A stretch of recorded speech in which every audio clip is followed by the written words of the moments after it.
ഇടതുപക്ഷ വിശ്വാസികൾ ഗൗരവപൂർവം ചിന്തിക്കേണ്ട ഒരു വിഷയമുണ്ട്. ആന്തരികമായ അപജയമാണ്. കാതൽ തകർന്നുപോയി. തടിയുടെ അകത്തുനിന്ന് പുഴുക്കുത്താണ്.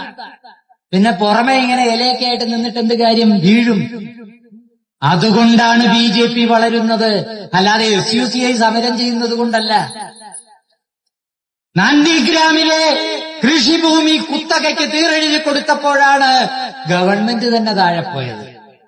ഗവൺമെന്റ് താഴെപ്പോയെന്നല്ല, പാർട്ടിയുടെ കൊടി പിടിക്കാൻ നട്ടെല്ല് നിവർത്തി നിൽക്കാൻ ഒരു പ്രവർത്തകനെ പോലും കിട്ടാത്ത രീതിയിൽ ബംഗാളിൽ തകർന്നുപോയി CPIM.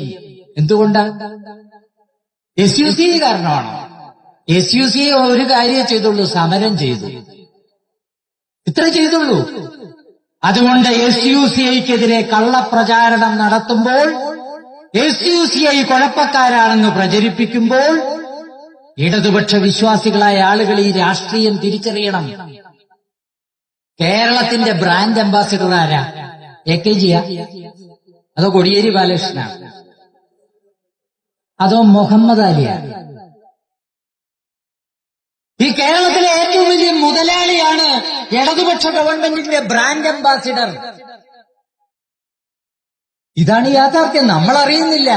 ഒരു സിനിമ ഉണ്ടായാൽ മുതലാളിക്ക് വേണ്ടി, ഒരു പുസ്തകം എഴുതിയാൽ മുതലാളിക്ക് വേണ്ടി, എല്ലാം മുതലാളിമാർക്ക് വേണ്ടിയാണ്.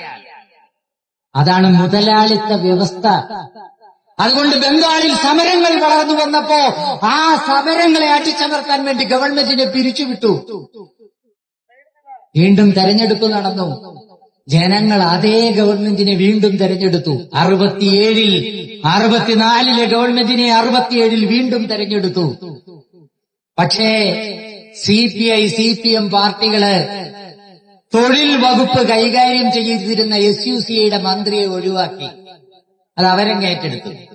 എന്താ കാര്യം? സമരങ്ങൾ ഉണ്ടാവരുത്.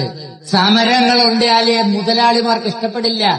മുതലാളിമാർക്ക് ഇഷ്ടപ്പെട്ടില്ലെങ്കിൽ അവരുടെ പണം പറ്റി പ്രവർത്തിക്കുന്ന ആളുകൾ, ഇന്ത്യയില് വലിയ മുതലാളിമാര് നൽകുന്ന സംഭാവനയുടെ കണക്കൊക്കെ ഇപ്പൊ എല്ലാവർക്കും അറിയാം. ഏറ്റവും കൂടുതൽ പണം പറ്റുന്നത് BJPയാണ്. കോൺഗ്രസ് അതിനേക്കാൾ വളരെ താഴെയാണ്.